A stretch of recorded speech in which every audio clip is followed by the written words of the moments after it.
En este vídeo vamos a intentar aplicar a una sentencia concreta las pautas generales sobre lectura rápida e inteligente de sentencia que ya hemos visto anteriormente.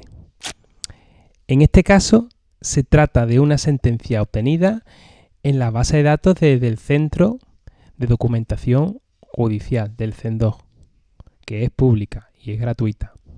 Por supuesto, existen bases de datos comerciales con buscadores muy potentes que pueden resultarnos de utilidad, pero algunos profesionales que están empezando no pueden permitírselas.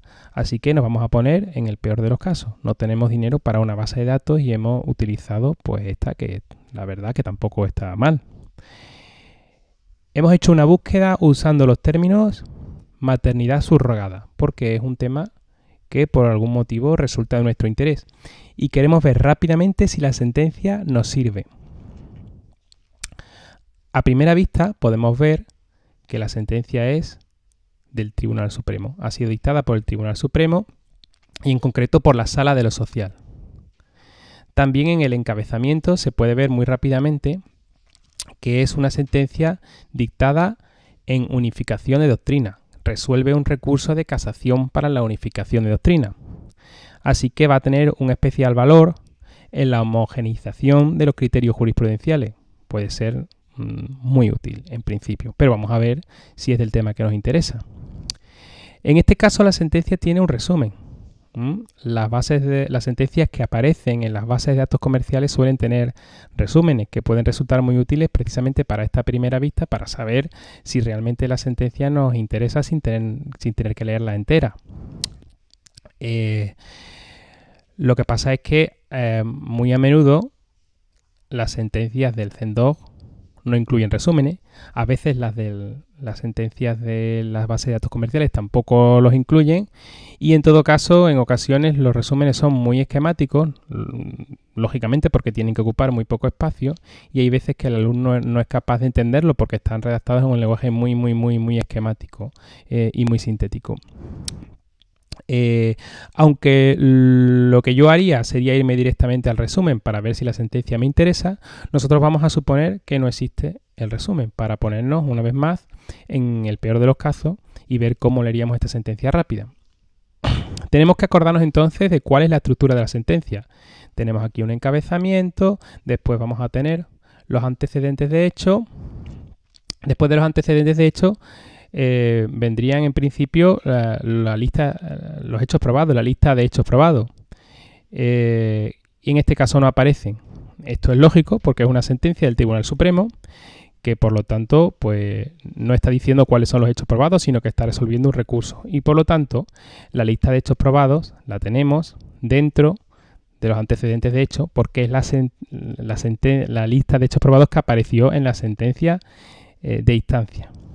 Por lo tanto, aquí en los antecedentes de hecho tenemos el íter procedimental, es decir, la historia de lo que va ocurriendo en los juzgados hasta llegar al Tribunal Supremo, y ese íter procedimental va a incluir una lista de hechos probados que contiene la anécdota, es decir, la historia del mundo de fuera de los juzgados que se está resolviendo. Como expliqué anteriormente en el otro vídeo, es muy fácil que los alumnos se vayan directamente a la anécdota, a la historia, a los hechos que sucedieron en este caso. Pero normalmente cuando estamos mirando una sentencia muy rápido, no necesitamos saber, en realidad, la anécdota ni los hechos, sino que tenemos que centrarnos en el mensaje.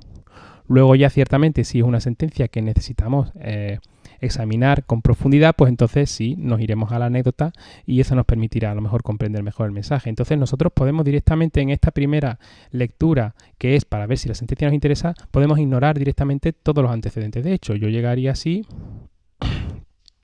y simplemente pasaría a los antecedentes de hecho y me iría directamente a los fundamentos jurídicos, que es donde aparece el mensaje. Lo que pasa es que en los fundamentos de derecho aparecen muchos mensajes y a mí solo me interesa uno.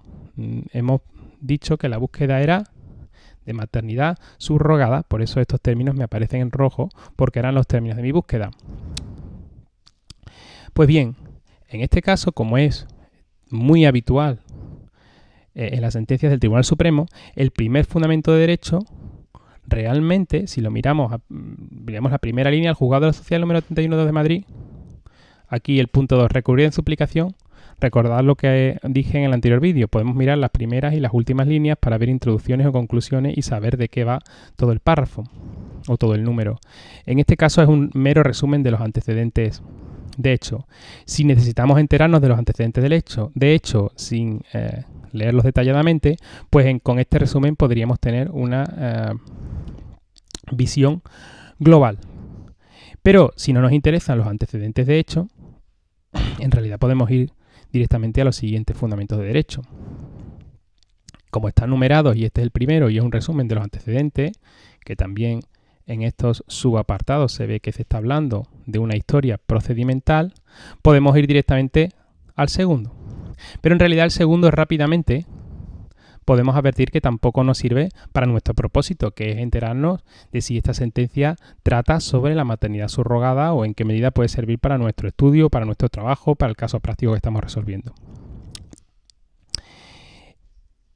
Este segundo apartado, como también es muy habitual en la sentencia del Tribunal Supremo, lo que viene a plantearse es si es posible, en este caso, plantear un recurso de casación para la unificación de doctrina. Es muy típico que lo primero que se plantee desde un punto de vista jurídico el Tribunal Supremo es si es posible el recurso de casación para la unificación de doctrina. Esta es una cuestión procesal, que no es ahora mismo la que nos interesa. Es verdad que si nosotros lo que estuviéramos estudiando fuera, pues, qué condiciones se tienen que dar para poner un recurso de casación para la unificación de doctrina, pues nos teníamos que ir a este fundamento y olvidarnos a lo mejor de los demás, si es que no tratan de lo mismo. Pero como no es nuestro propósito ahora mismo, podríamos ir directamente hacia el tercero. Y aquí, fijaos que hay una introducción, es típico que haya introducciones y conclusiones, aunque no siempre en los números, y las introducciones pueden contar qué es lo que se va a exponer en ese número, y las conclusiones a veces hacen pues una síntesis de lo que se ha expuesto, o una conclusión general. Y fijaos que aquí ya dice la cuestión que se plantea en el presente asunto, entonces aquí está planteando la cuestión polémica. Aquí ya podemos identificar la cuestión polémica. Fijaos que lo que yo hubiera hecho, sin mirar el resumen siquiera, hubiera dicho, bueno, esto es una sentencia, que está el encabezamiento, saltamos los antecedentes de hecho, fundamentos de derecho, este es resumen de los antecedentes como es habitual, aunque no siempre tiene que suceder así. Segundo fundamento de derecho, está hablando de una sentencia de contraste y por lo tanto está hablando de si es posible el recurso de casación por la unificación de doctrina. Aquí nos podemos ir directamente al tercero. Y en el tercero está muy claramente identificada en una primera lectura rápida solo del primer párrafo cuál es la cuestión polémica.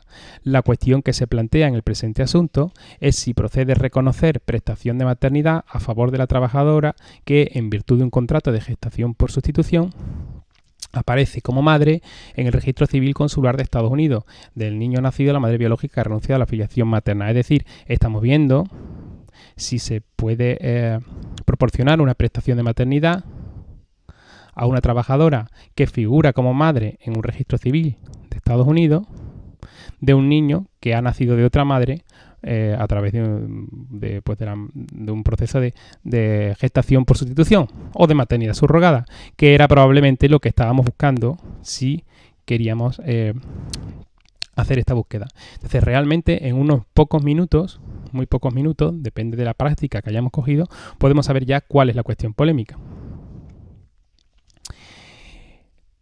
Puede que con esto ya nos baste simplemente para saber si esta sentencia nos sirve o no. Pero ¿y si queremos trabajar un poco más sobre ella? Pues nos interesaría saber, primero, a qué conclusión llega respecto a la cuestión polémica. Esto es muy importante porque sí que nos dice el mensaje básico. Esta es la cuestión polémica y esta es la conclusión a la que llega. Y en un nivel de mayor profundidad, si fuera necesario, pues podríamos entrar en cuáles son los argumentos por el que el Tribunal Supremo llega a esa conclusión. Por supuesto, hay que tener en cuenta que a lo mejor esta cuestión polémica no nos interesa, pero podría haber, en este caso no, otras cuestiones polémicas que sí nos interesara. Entonces tendríamos que irnos directamente a la que nos interesara. Si este tercero no nos sirve, pues podríamos ir al cuarto y ver si hay alguna que realmente sea lo que nosotros nos estábamos planteando. Parece que aquí, rápidamente, si nos vamos al número 2, existe un importante número de sentencias, o sea, está hablando de una jurisprudencia previa de distintos tribunales superiores de justicia, que parece que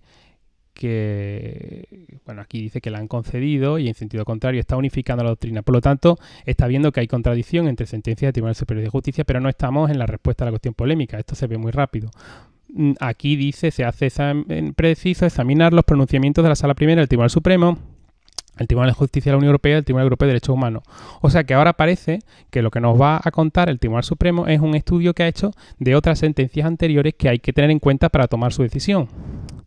Si estamos haciendo, por ejemplo, el trabajo de fin de grado sobre esta materia, pues lógicamente habremos encontrado una sentencia muy buena, no solo porque va a darnos una respuesta razonada respecto al tema de la prestación de maternidad en los casos de gestación por sustitución, sino que además nos va a dar una lista de sentencias, primero, de tribunales superiores de justicia que la admiten o deniegan la prestación de maternidad, y luego sentencias de la Sala Primera del Tribunal Supremo, del Tribunal de Justicia de la Unión Europea y del Tribunal Europeo de Derechos Humanos.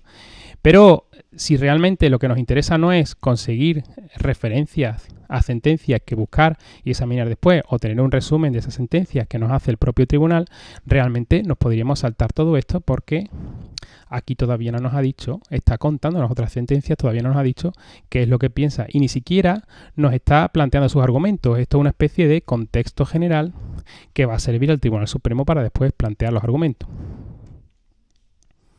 Aquí, en el quinto, sigue el Tribunal de Justicia, todavía está hablando de sentencias de otros tribunales. Podemos seguir entonces para adelante. El Tribunal Europeo de Derechos Humanos sigue contándonos el contexto de la jurisprudencia de otros tribunales que se va a tener en cuenta para su decisión, pero ahora mismo a nosotros lo que nos interesa es cuál es la decisión del Supremo, entonces la tenemos que mirar muy rápido. Y aquí hemos de referirnos a las resoluciones e instrucciones de la Dirección General de los Registros y Notariado. Bueno, esto ya no es en sentido estricto jurisprudencia, pero lo que está examinando son qué resoluciones ha planteado la Dirección General de los Registros y Notariado, con lo cual todavía no hemos llegado a la respuesta. Ahora, pasamos a la exposición de la normativa aplicable. Parece como que está preparando una especie de trabajo o de dictamen explicando cuál es la jurisprudencia, cuál es la normativa que hay que tener en cuenta, pero todavía no ha llegado ni a la decisión, ni siquiera a una argumentación que sirva para explicarla. Y aquí, en el noveno, al empezar a leer el párrafo ya nos encontramos con un marcador interesante, porque cuando se dice el recurrente alega infracción de los artículos, estamos hablando de que el recurrente alega la infracción de la ley, y entonces es muy probable que ahora mismo pase a interpretar la ley, que es lo que a nosotros nos interesa porque queremos saber qué piensa el Tribunal Supremo respecto a la cuestión de la gestación por sustitución. Aquí, en todo caso, está hablando de los argumentos del recurrente, que de momento no nos interesa en esta primera lectura rápida, y aquí, en el punto 2, directamente ya está diciendo la censura jurídica formulada de tener favorable acogida, procediendo a reconocer a favor de la recurrente las prestaciones de maternidad solicitadas atendiendo a los motivos que a continuación se pasan a exponer. Realmente yo lo estoy explicando mucho más despacio, pero todo esto sería muy rápido. He visto en el encabezado solamente lo que me interesaba en este caso. Después me he saltado los antecedentes de hecho. En los fundamentos de derecho me he podido saltar rápidamente el primero. Me he podido saltar rápidamente el segundo. Me he ido directamente al tercero. He identificado cuál es la cuestión. He visto rápidamente que aquí está hablando de sentencia, está hablando de sentencia. Está hablando de sentencias, de autos, del Tribunal de Justicia, está hablando de otros órganos, el Tribunal Europeo de Derechos Humanos,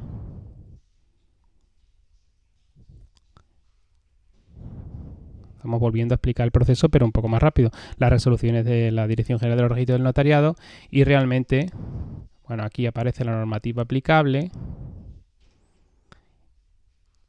Y realmente aquí empieza la interpretación de la ley y aquí está ya la respuesta a la cuestión polémica.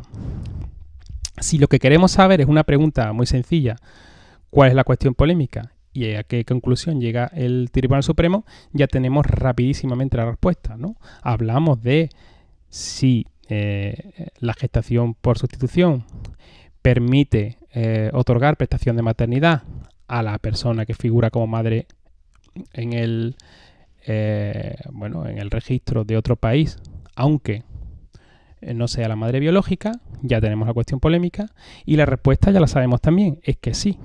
¿De acuerdo con el Supremo? Sí. Esto ya es el mensaje básico y con esto a veces podemos funcionar, por lo menos para tener una idea de qué es lo que dice el Tribunal Supremo.